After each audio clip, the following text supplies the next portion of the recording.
everyone, it's Jack from Cultaholic back once again, and it's time to talk about everything that happened at AEW Revolution. Let's go. The first match of the pre-show is a tag match with Hologram and Commander taking on Blake Christian and Lee Johnson. The heels jump the faces at the bell, but Hologram outfoxes them and forces an early miscommunication. We get some fast-paced double-team offense from the Luchadors, but the heels take control with a nice frog splash from Christian onto a draping opponent over the top rope. Very nice indeed. The bad guys beat down Commander for a while, but he catches Blake with a dropkick in the middle of a handspring attempt, and he finally gets the hot tag to Hologram. He runs wild for a bit, but Lee Johnson gets him with a big dive, and then Blake hits a 450 off the ropes. Johnson hits a frog splash, but that all only gets two. Hologram still looking strong is the story here. Hologram hits a bit of a dodgy poison rana on the apron, then Lee Johnson hits him with a Death Valley driver on the apron, and then Commander flies in with a big head scissors to send Johnson off the apron as well. Blake dives through the gap in the ring post, and now everyone is down. They are certainly not skimping on the big moves, even in the first match of the pre-show. Blake gets a sneaky blind tag and hides outside the ring while Commander does his rope walk thing, and then Blake pulls his partner out of the way and clamps a submission on Commander, but Hologram is on hand to break it up with a big double stomp. Hologram holds one opponent on his shoulders, and Commander uses him as a platform to hit a flying destroyer, and then Hologram finishes the job with a 450 shortly afterwards. The heels lose. I nearly said the heels win, but they certainly do not. The next match is an 8-man tag team match, the Undisputed Kingdom teaming with Daniel Garcia to take on Shane Taylor Promotions, consisting of Shane Taylor, Lee Moriarty, and the Infantry. The faces are in control early on, with O'Reilly and Strong taking it to both members of the Infantry. Garcia gets involved a little bit later on, but he wastes time jawing with Taylor on the apron, which allows the heels to storm the ring and knock everybody off the side, taking control of the match. Taylor charges around the ring and knocks everybody over with shoulder tackles, and while this is going on, we see up in the crowd the Ops watching on: Samoa Joe, Hook, and Katsuyori Shibata. Back in the ring, Garcia suplexes everybody in turn, but cannot get Taylor up for a suplex, and this results in him taking a lot of punishment in the heel corner. We also get a big leg drop on the apron from Taylor to the back of Garcia, very nasty indeed, but Daniel bravely fights back and gets the suplex on Shane finally before making the hot tag, and the Undisputed Kingdom turn the tables. Adam Cole takes control of things and he sets up for Panama Sunrise on Lee Moriarty, but Garcia blind tags in and locks in the Dragon Tamer instead. He also stares Cole down with it locked in, and Cole gets in his face but does the right thing and super kicks a charging Shane Taylor who's trying to break the submission. Moriarty taps and Garcia celebrates alone on the crowd barricade as the Kingdom look on unimpressed. Cole versus Garcia for the TNT title in future, it certainly seems to be setting up.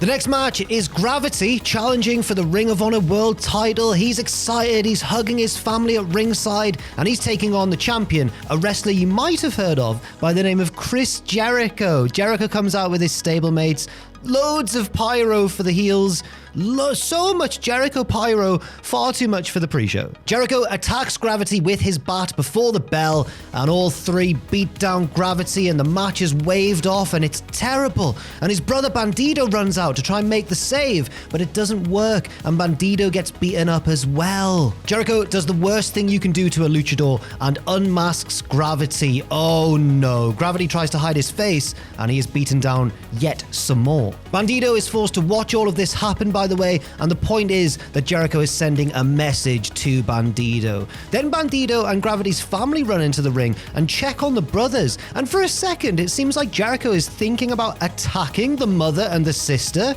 but instead he just kicks Bandido one more time and then poses with Gravity's mask held aloft. Boo!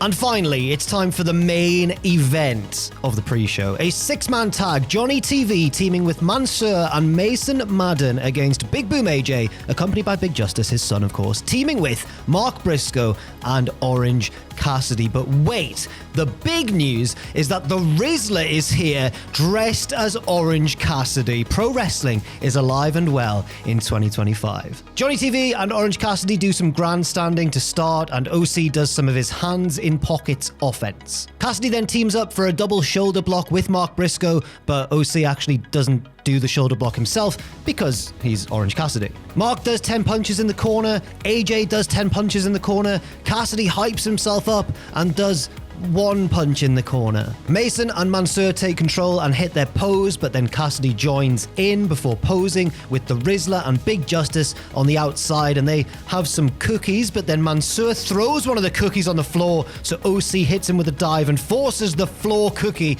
into his mouth. Ugh, disgusting. The heels retake control and Johnny TV kisses his wife, Taya Valkyrie, on the outside. The horrible heel man kissing your wife like that. How dare you? Mark Briscoe gets the hot tag and hits his very nice blockbuster off the apron, but then shortly afterwards, Johnny TV takes control and hits Starship Pain, or the announce team actually say it's called the Superstation now, but Mark Briscoe kicks out at 2 anyway.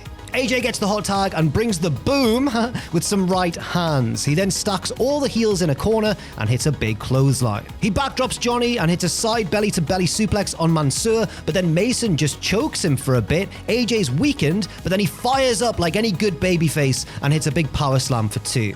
AJ sets up for his finish, the power boom, but Taya Valkyrie distracts him on the apron, and this allows the heels to retake control. But not for long, because Harley Cameron comes out to take out Taya, and the crowd are very happy to see her indeed. This sets up AJ to hit a big power boom on Johnny, but Johnny's the illegal man, so he just rolls to the outside. Cassidy distracts the referee, which allows Big Justice to come in and save his dad, powerbombing Mansoor off the second rope. Hell yeah! The father and son hug it out, but then Mason takes out AJ and measures Big Justice from behind. Luckily, Mark Briscoe saves the day, OC hits an orange punch, and AJ joins them for a big triple power boom, and the babyfaces win. But wait, that's not all. The face team celebrates, but Lance Archer and Brian Cage are here, but fortunately, Powerhouse Hobbs comes along to stop any post-match attack from happening, and he also hits a spinebuster on Mason to make his point. But wait, there's even more, as actors Adam Devine and Tony Cavallero are here to hit a double chokeslam on Mansoor. They're here to plug their show Righteous Gemstones, which I think the 4th season of which premieres today, apparently. So, good for them. And that's the pre-show. We bring the boom. The opening match of the main portion of the show is Hangman Adam Page versus MJF. Hangman's old theme plays, but it's just a tease from that dastardly Maxwell. Hangman comes out to his usual current theme though, and the crowd are obviously still very happy to see him, but it's MJF who takes control early on, targeting the eyes. Hangman tries to fight back, but MJF hits a huge powerbomb-style backbreaker onto the knee for a near fall, and then we see that Max has a small cut somehow on his forehead early on, but it doesn't look that serious. MJF uses his crotch to hit Hangman in the face disrespectfully. Page is very annoyed by this and fires up, but MJF spits in his face, thumbs the eye, and uses all the cheap tactics to frustrate Hangman. But Page hits a fallaway slam and kips up before sending MJF off the apron with a lariat to the back of the head. And the story seems to be, can MJF frustrate Hangman enough to get him to take his eye off the ball? As back inside, Page sets up for the buckshot lariat, but Max rolls out of the way, so Hangman follows up with a big boot and a big moonsault to the outside. He again wants the buckshot, but MJF staggers out of range before fighting back with an Alabama slam and that elevated arm trap DDT for a near fall. They exchange roll-up attempts for 2, and then MJF avoids Deadeye for another 2-count roll-up, but Hangman hits Deadeye shortly afterwards, but again that's also just a near fall.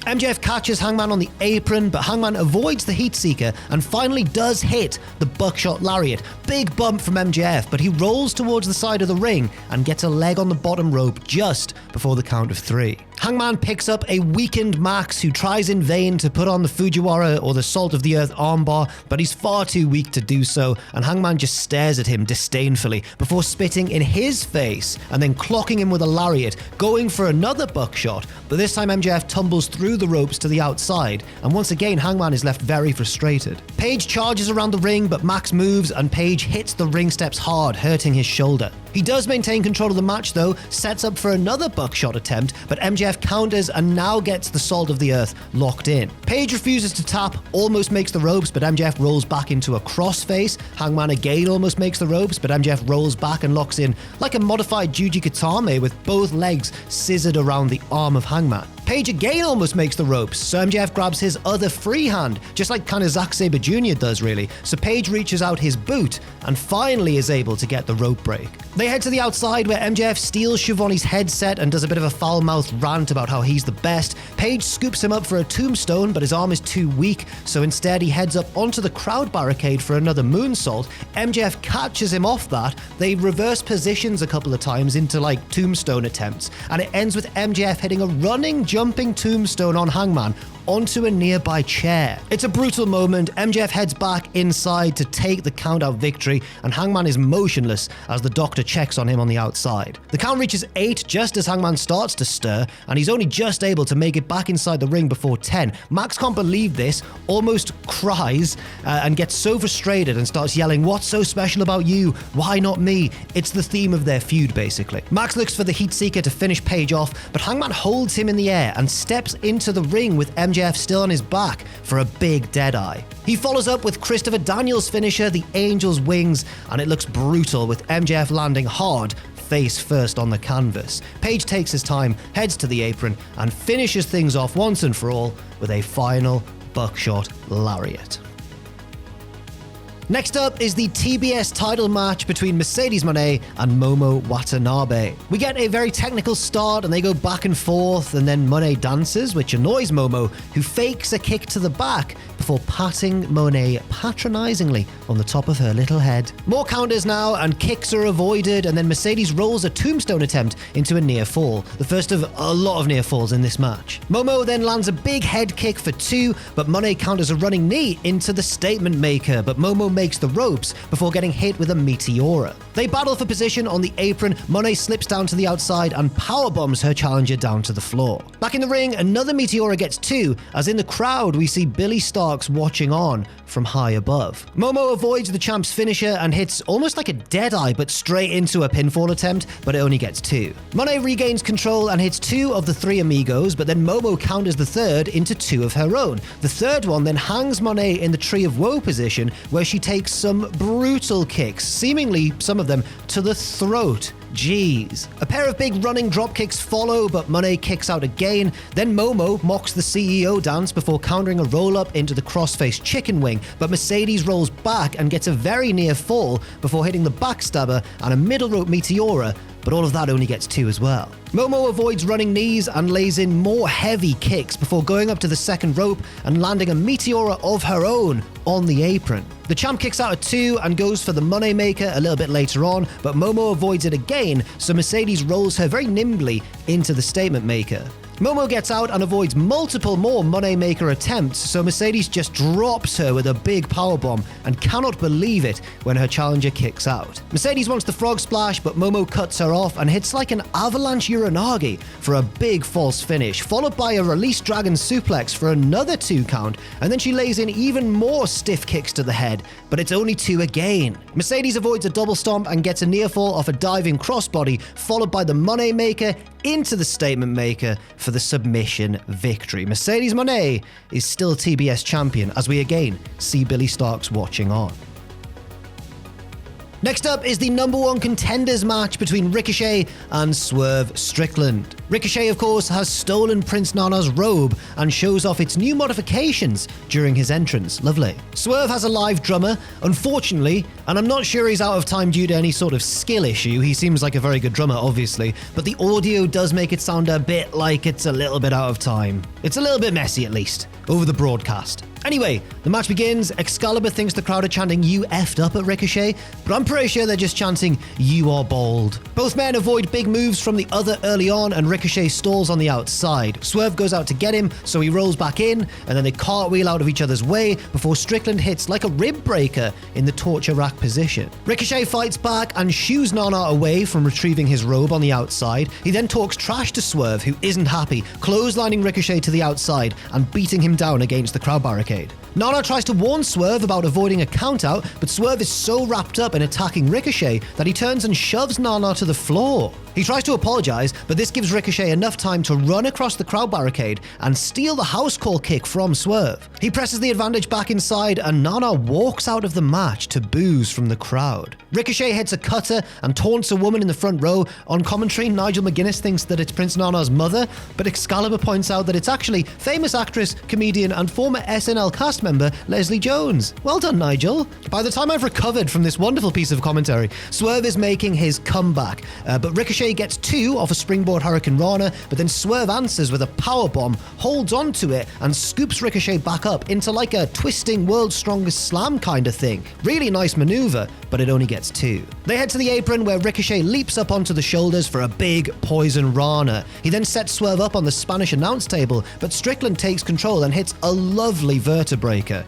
Well, not lovely for Ricochet, but yeah. Back in the ring, Strickland nails the Swerve Stomp. 1, 2, 3. Oh, it's only 2. Okay. Swerve wants the house call, but Ricochet collapses to the canvas, so Swerve goes to pick him up and then blocks a low blow attempt, but this leaves himself open to a thumb in the eye and a brainbuster from Ricochet. Ricochet goes up top and gets all of the 630 senton, but Strickland kicks out this time. Nana heads back down to ringside and retrieves his robe from Ricochet's corner, and a distracted Ricochet is almost rolled up by Swerve as a result. He fights Swerve off, but gets thrown into an inadvertent kind of dive, which takes Nana out on the outside. Oh dear, Strickland, that's 2 times now. Ricochet gets the robe back from Nana and puts it on before catching a Swerve dive on his shoulders and planting him with a nasty Death Valley driver. Back in the ring, Ricochet hits Vertigo, but Swerve again kicks out and Ricochet cannot believe it. He looks to finish the job, but Nana grabs him by the robe and Ricochet drags him furiously into the ring. And again, for a 3rd time, Nana is inadvertently hurt by Swerve, this time getting crushed in the corner before Ricochet gets a very near fall off a roll-up. Strickland hits a pair of house call kicks, and again it's a kick out, but then big pressure finally finishes Ricochet off. Swerve Strickland is the new #1 contender. Swerve gets down on one knee and presents the robe back to Nana, and they hug it out to a big cheer. And then Prince Nana leaps into his signature dance, and for a split second I literally flinched at this point because I thought he was going to turn heel on him. This is what John Cena has done to me, okay? Our next match sees Kazuchika Okada defending the Continental Championship against Brody King. Big Brody starts off in control, so Okada bails to the outside, but King goes after him and lays in a big chop, which kind of becomes the theme of this match. Back in the ring, Okada briefly takes control, but gets clobbered off the apron and whipped into the barricade. Brody sits Okada in a chair, but misses a running crossbody and crashes into the barricade himself. However, back inside, Brody continues the punishment, lighting Okada up with more heavy chops, but he misses a charge in the corner and walks into a big WrestleMania 3 body slam. They head up top and Brody nails a big superplex. Okada then doesn't like eating yet more chops and rolls to the outside, so Brody just goes after him with a big boy dive. The champion is desperate now and tries to use the title belt, but Brody stops him and then does land the charging crossbody to a seated Okada at the 2nd time of asking. Back inside, Brody avoids Okada's dropkick and just smashes him with a huge clothesline. Jesus. Okada fights back, hitting the air raid crash and his top rope elbow drop, but the Rainmaker is avoided though, and Brody nails a running Death Valley driver in the corner, followed by a heavy running cannonball. They head to the apron where Okada regains control with a backdrop, followed by a shotgun dropkick into the crowd barricade. He brings a chair with him into the ring, the referee takes it off him, but this is all just a plan to distract the ref so Okada can level Brody with the title belt, but Brody kicks out at 2, and that is a near fall that I am more than okay with, because just look at Brody King. Brody counters a Rainmaker with a big lariat of his own. Okada is then hit with a headbutt, but it hurts Brody too, and he runs into a dropkick shortly after that, followed by the Rainmaker, and the champion retains. But he took a lot of punishment in the process, my word.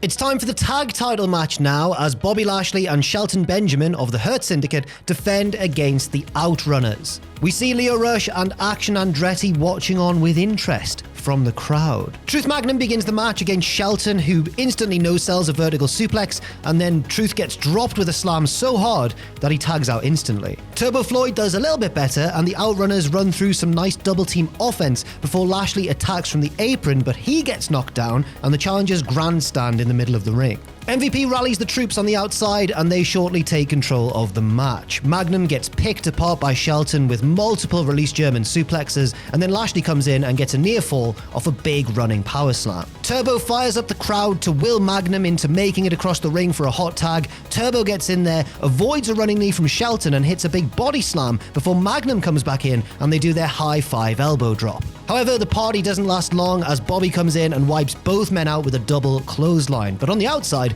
Magnum sends him into the ring steps. Meanwhile, back inside, Turbo starts no-selling Shelton's offense and fires up. He goes up top, kinda like Undertaker's old school, but into an arm drag or an arm wringer instead, I think. But then he eats an instant super kick from Shelton when they return to their feet. Lashley gets back in the ring and the champions now start to dominate. Big spear to Magnum, knee strike from Shelton to Floyd, and another spear from Lashley to Floyd ends the match. The champions retain the belts.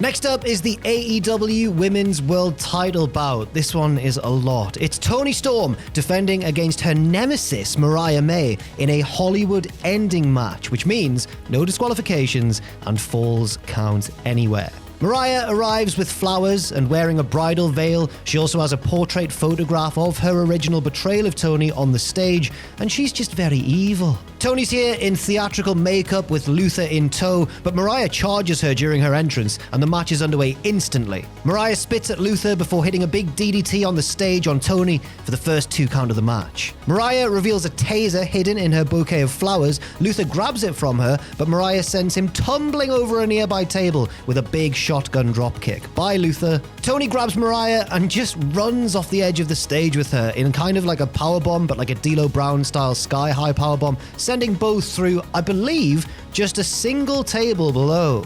Mariah kicks out at 2, but Toni isn't wasting time and continues the attack, beating Mariah down to ringside. The challenger tries to run away into the crowd, but is caught on the barricade and hit with a draping DDT. Toni misses a hip attack into the barricade, and Mariah drives her head first with a short pile driver onto the top of the ring steps. Now this is a big turning point in the match because we see that Storm has bladed heavily, and Mariah makes things worse with a running hip attack in the ring into like an upside down Toni Storm in the Tree of Woe with the help of a steel chair as well. Both women then bring champagne buckets into the ring. They tape their fists and dip them in the broken glass from the buckets before attempting to hit each other. Storm lands the first shot and Mariah bails to the outside where she blades, while Toni spreads out all the glass across the canvas. May comes back in and Toni drives glass into her head, but Mariah then blocks a kick with a shard of glass of her own. Mariah bites Toni in the corner and then does the Trish Stratus head scissors, sending Toni into the broken glass on the canvas, followed by Mayday,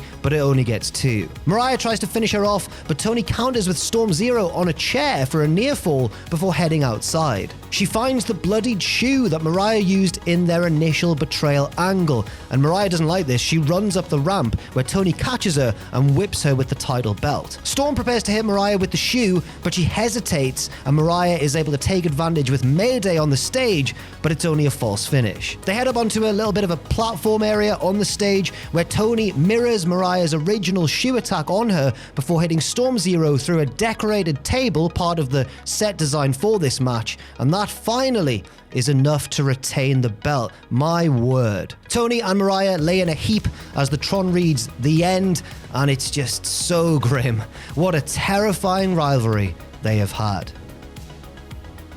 The next match is a long, epic one. It's the international title match between Konosuke Takeshita and the challenger, Kenny Omega. We get trash talk and big right hands to start and some heavy chops from Kenny, but Takeshita runs right through one and hits his flying clothesline. Kenny hits a plancha and they take turns beating each other up on the outside, but back in the ring, Takeshita takes control and sends Kenny to the outside before distracting the referee, while Don Callis lays in a few shots to his former friend before selling his own hand like a good heel manager should. Nice work. Kenny misses a crossbody back in the ring and sells the midsection, with Takeshita pressing the advantage and targeting that same area. That's a big theme of this match. The champion grabs a table from under the ring and looks to hit the Blue Thunder Bomb off the apron, but Kenny slams him back first onto the apron before attempting the "You Can't Escape" combination, but off the Timekeeper's barricade. But Takeshita pops up and shoves him in the back, and Kenny flies torso first into the crowd barricade behind it. Kenny beats the count back inside, and after kicking out of a brainbuster, he starts to make his comeback, but is slowed by the pain in his midsection. A Hurricane Rana sends Takeshita spilling to the outside, and Kenny goes for his big Terminator dive, but Don Callis grabs the leg, and Takeshita is able to get back in and regain control of the match. Kenny fights back when Takeshita tries to put him through that table from earlier, and then Omega makes the interesting decision of overturning the table, which obviously the crowd boo because we want tables. Takeshita lands a front suplex on the overturned table, possibly aiming for one of the table legs, but thankfully missing, and the announce team do a very good job of communicating that, as Takeshita instead turns the table on its side and drives Omega rib first into the edge of it. Back in the ring, Takeshita heads up top and misses a big senton, but Kenny is too hurt to take control. They have a strike exchange instead until the champion goes for a big clothesline. Kenny slips behind and nails the Snapdragon. Takeshita fights out of a second attempt and just punches Kenny in the gut, but Omega fires up and hits the V-trigger, followed by a powerbomb and another big knee, but it only gets a near fall. Kenny wants another V-trigger, but he's too beat up to hit it quickly, and Takeshita reverses into a nasty blue thunder bomb for a near fall. Takeshita sets Omega up on top and sends him tumbling scarily to the outside with a big lariat. Takeshita then heads up top himself, but Kenny is back on the apron and hits a lovely springboard powerbomb, sending Takeshita back into the ring. The V-trigger follows this up, but Kenny is too weak to hit the one-winged angel. Takeshita very nearly hits one of his own, but Kenny slips out only to get hit with a tombstone piledriver instead, and the champion hangs on, brings Omega back up, changes the grip, and hits a twisting version of the tombstone as well. And Kenny kicks out at 2, naturally. Takeshita hits his power drive knee, and again Omega kicks out. Takeshita hits a second one, and guess what? Kenny kicks out at 1 this time. I mean, when it happened, I thought it was a bit silly, but the crowd are on their feet for this, so what do I know? The Raging Fire is countered into a ripcord knee and a crazy piledriver from Omega, who collapses into a tired cover, but it only gets 2. Kenny hits some big knees, Takeshita catches the last one and lays in the forearms, only to get hit with that knee after all, and a Poison Rana. Kenny hits the V-trigger again, but Callis grabs Takeshita to delay the One-Winged Angel setup, which means that it's almost reversed into the Raging Fire from Takeshita, but Kenny avoids that, and they get into an exchange of like roll-up after roll-up, with Kenny cinching one in tight enough for the crucial pinfall to become the new international champion. Kenny gets a long celebration, but he's very exhausted as fireworks go off. Don Callis is not happy as he and Takeshita head to the back. And yeah, it's like Omega's big hero's moment after his return. So I guess we might get that rumored international title versus continental title match against Kazuchika Okada, but we'll have to wait and see. Next up, Will Ospreay versus Kyle Fletcher in a steel cage match. Both men make their entrances and then stand atop the cage staring at each other from opposite corners. I am terrified, but thankfully they do get down to start the match in the ring. But not thankfully, they do something silly up there later on. The bell rings and they charge at each other. Kyle gets the upper hand, especially when Ospreay goes for a handspring, but bangs his leg into the side of the cage, allowing Fletcher to further take control. Ospreay fights back, but Fletcher catches the os cutter and lawn darts him into the wall of the cage. Will is busted open early on, and Kyle grinds his head into the wall before licking the wall, the weirdo. Ospreay gets beaten down for a while, but hops up onto the ropes and uses the cage to turn around into a springboard forearm. Very nice. He also hits a standing corkscrew moonsault, but the advantage doesn't last very long because he's weakened by blood loss. Kyle removes the turnbuckle pad, but takes a cheeky Nando's kick shortly afterwards, followed by a slingshot into the cage wall, and now he blades too. Both men battle on the top turnbuckle, and Ospreay bashes Kyle repeatedly into the corner of the cage, where he falls down into position for a big corkscrew from Ospreay, but it's only a near fall. Fletcher crotches Ospreay on the top rope and lands a huge last ride style powerbomb for a very near fall as well. He tries to press the advantage, but now he's too weak to lift Ospreay again, so he settles for a few Kawada style kicks, but Ospreay shows fighting spirit and stands up to grin at Fletcher before hitting a huge elbow and some kicks of his own. Ospreay licks the blood off his hand, oh, not you as well, and then they exchange big Kawada kick after big Kawada kick. Ospreay then rocks Fletcher with a few elbows before reversing a powerbomb with a big DDT. He goes for the Stormbreaker, but that's countered into the Brainbuster, but Ospreay rolls a shoulder off the canvas just before the count of 3. Mark Davis heads down to ringside and uses some bolt cutters to get into the cage, handing Fletcher a chair and a bag of weapons, but Ospreay heads over and kicks the door shut into Davis's face. kicks it open into his... He kicks the door and it hits Davis in the face. Davis bleeds too.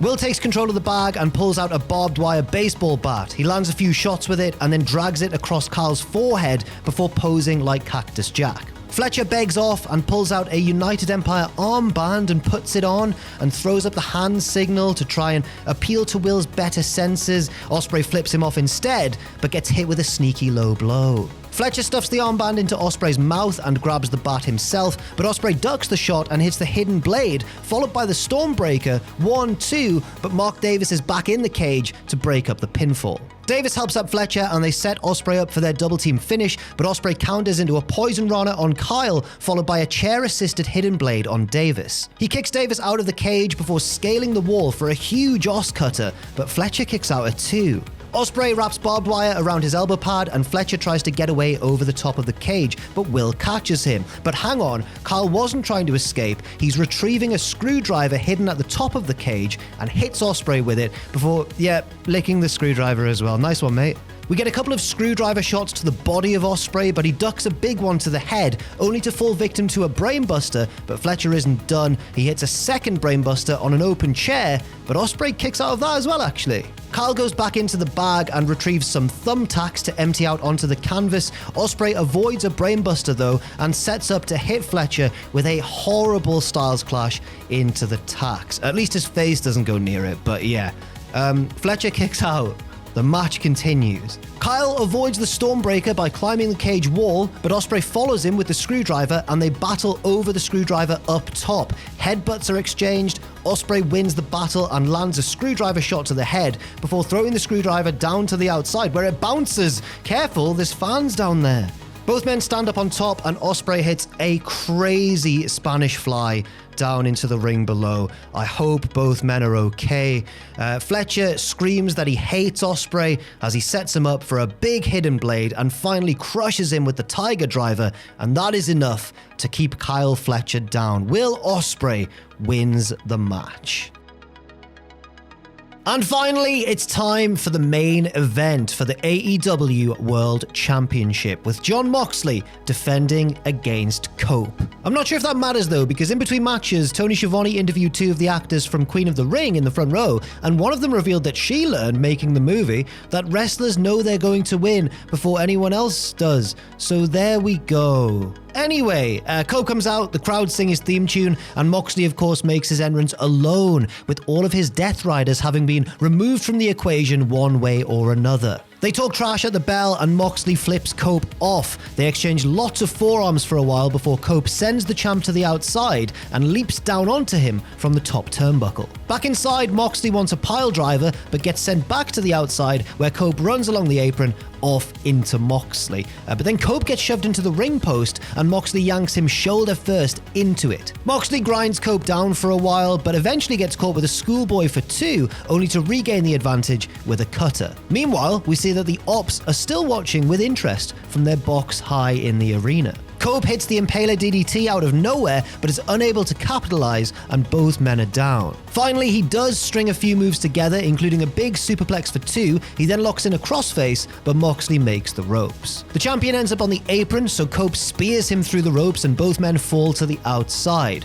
Out there, Cope is whipped into the ring steps, and Moxley grabs the ringside camera and tells us that he's about to break Cope's neck right now. He pulls up a section of the padding and looks for a pile driver, but Cope backdrops him onto the exposed floor. He tries to follow up with a spear, but Moxley kicks him as he runs in and stomps his head into the floor. Back in the ring, Cope kicks out of the ensuing pinfall attempt, which sadly the crowd don't really bite on, which is a shame.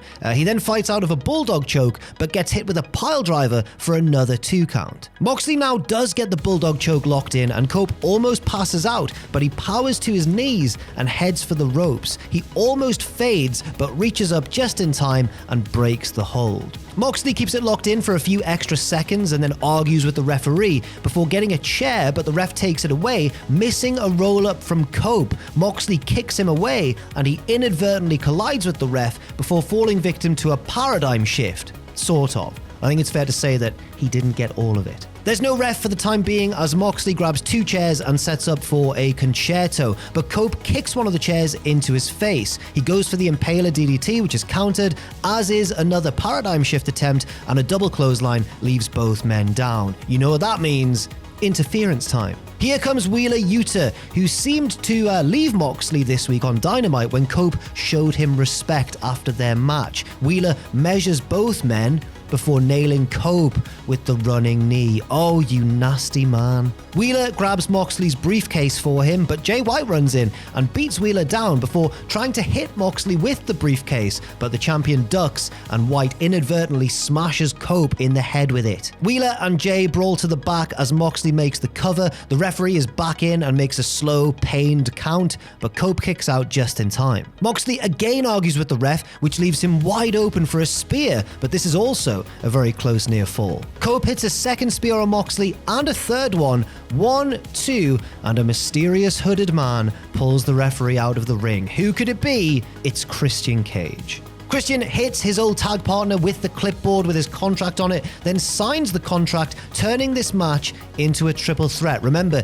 he's had that cash-in title shot contract for a while now. Christian hits the spear on Cope and makes the cover 1, 2, but Cope kicks out, so Christian hits the kill switch, but Moxley breaks the pinfall attempt and applies the bulldog choke to Christian, who at one point desperately tries to pin Cope with just one hand, but Moxley drags him away and keeps the hold locked in. Christian fades and fades some more, and Cope is too weak to do anything, and Christian passes out, and that is it. Moxley wins and is still our AEW champion, but he doesn't win by pinning our boy Cope. No. This is all Christian's fault. Moxley is still champion and leaves very evilly through the crowd, but as he reaches the exit, he is confronted by Prince Nana. That is, of course, because Swerve Strickland is now the #1 contender. Security rush out to keep them apart, but the camera pans up and we see Swerve waiting on the crowd barrier above. He leaps down with a big stomp to Moxley, and the security guards are, taken out too. They help catch him, and Swerve celebrates in the crowd. Everybody is buzzing to see him get this shot against Moxley, and the show ends with Swerve's theme playing. Well, there you have it. A very, very eventful and quite long AEW Revolution pay-per-view. Let me know what you thought in that comment section down below, and thank you very much for watching. Thank you to Joel and Pierce on the edit for this video, and I'll see everybody really soon for more professional wrestling.